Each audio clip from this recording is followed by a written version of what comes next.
ನಾನು ಮನೆಯೆಲ್ಲ ಕ್ಲೀನ್ ಮಾಡಿ ದೇವ್ರ ಪೂಜೆ ಮಾಡಿದೆ. ಇನ್ನೂ ಕೆಲಸ ಇದ್ದ ಕಾರಣ ನಮ್ಮ ಹಸ್ಬೆಂಡೇ ಮಕ್ಕಳಿಗೆ ಇಬ್ರಿಗೂ ಊಟ ತಿನ್ನಿಸಿ ಅವರು ಕಾರ್ ಕ್ಲೀನ್ ಮಾಡೋಕ್ಕಂತ ಹೊರಗಡೆ ಹೊರಟರು. ಹಾಗೆ ನಾವೆಲ್ಲ ರೆಡಿಯಾಗಿ ದೇವಸ್ಥಾನಕ್ಕೆ ಹೊರಟು. ಇದು ಸಾಸ್ಲು, ಇದು ಶ್ರವಣ ಬೆಳಗೊಳದಿಂದ ಸ್ವಲ್ಪ ಮುಂದೆ ಬರುತ್ತೆ. ಇದು ಶಿವನ ದೇವಸ್ಥಾನನೇ. ಇಲ್ಲಿ ಒಂದು ವಿಶೇಷತೆ ಏನಪ್ಪ ಅಂದರೆ, ಇಲ್ಲಿ ತುಂಬ ವರ್ಷಗಳಿಂದ ಮೈಯಲ್ಲಿ ಒಂದು ಹುಲ್ಕಡ್ಡಿ ಅಂತ ಆಗಿರುತ್ತೆ, ಮೈಯಲ್ಲಿ ಗಾಯ ಆಗಿರುತ್ತೆ, ಇಲ್ಲ ಸರ್ಪದೋಷ ಏನೋ ಒಂದು ಆಗಿರುತ್ತೆ. ಅದು ಏನೋ ಒಂದು ಅಂದರೆ ಈ ಮೈ ಚರ್ಮಕ್ಕೆ ಸಂಬಂಧಪಟ್ಟದ್ದು. ಈ ಥರದಕ್ಕೆ ಇಲ್ಲಿ ಔಷಧಿ ಕೊಡ್ತಾರೆ. ಅದನ್ನು ಕಡಿಮೆ ಬೆಲೆಯಲ್ಲೇ ಕೊಡ್ತಾರೆ, ಅರ್ಚಕರು ಕೊಡ್ತಾರೆ. ಇದನ್ನು ಯಾರು ಬೇಕಾದರೂ ತೊಗೊಂಡೋಗ್ಬೋದು, ಅಂದರೆ ಈ ಚರ್ಮ ಕಾಯಿಲೆ ಇರೋರು. ಅಷ್ಟು ವಿಶೇಷವಾಗಿದೆ ಈ ದೇವಸ್ಥಾನ. ಹಾಗೆ ಇದು ತುಂಬ ಚೇಂಜ್ ಆಗಿತ್ತು ದೇವಸ್ಥಾನ, ಯಾಕಂದರೆ ಒಳಗಡೆ ದೇವಸ್ಥಾನ ಅಂದರೆ ಮೂಲ ದೇವಸ್ಥಾನನ ರೆಡಿ ಮಾಡ್ತಾ ಇರ್ತಾರೆ. ಸೊ ಔಟ್ಸೈಡ್ ಒಂದು ಟೆಂಪಲ್ ಇರುತ್ತೆ, ಅಲ್ಲಿ ಪೂಜೆ ಮಾಡಿಸ್ಕೊಬೇಕು.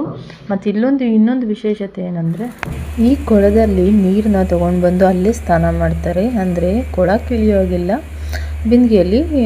ನಾವು ಈಗ ಅಲ್ಲಿ ವಿಚಾರಿಸ್ಕೊಂಡು ಮಂಡ್ಯಲ್ಲಿ ಕೊಡೋದು, ಅಂದರೆ ಮುಡಿ ಕೊಡೋದೆಲ್ಲಿ ಅಂತ ಕೇಳಿ ಟಿಕೆಟ್ ತಗೊಂಡು ಹಾಗೆ ಮಗುಗೆ ಮುಡಿ ತಗ್ಸೋಣ ಅಂತ ಹೋದೋ. ನನ್ನ ಮಗ ತುಂಬಾ ಅಳ್ತಿದ್ದ, ತುಂಬ ಭಯನೂ ಪಟ್ಕೊಂಡಿದ್ದ. ಹಾಗೆ ಕೊಳದ ಹತ್ರ ಹೋಗಿ ಅಲ್ಲೇ ಬಿಂದಿಗೆಗಳು ಇಟ್ಟಿರ್ತಾರೆ, ಅದರಲ್ಲಿ ನೀರು ತೊಗೊಂಡು ಬಂದು ಅಲ್ಲೇ ಸ್ನಾನ ಮಾಡೋದು.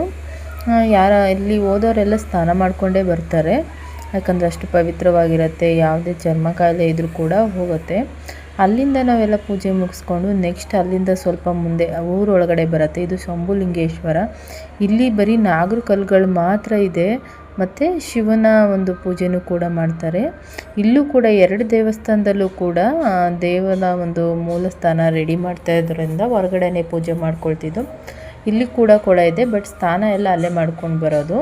ಹಾಗೆ ನೋಡಿ, ಇಲ್ಲಿ ಫುಲ್ಲು ನಾಗರ ಕಲ್ಲುಗಳೇ, ದೇವಸ್ಥಾನ ಸುತ್ತ ನಾಗರ ಕಲ್ಲುಗಳೇ. ಹಾಗೆ ನಾಗರ ಕಲ್ಲಿಗೆ ಹಾಲು ಮತ್ತು ಬೆಣ್ಣೆನ ಒಂದೊಂದು ಲೋಟದಲ್ಲಿ ಇಟ್ಟಿರ್ತಾರೆ, ಅದನ್ನು ತೊಗೊಂಡೋಗಿ ನಾಗರ ಕಲ್ಲುಗಳಿಗೆ ಪೂಜೆ ಮಾಡೋದು.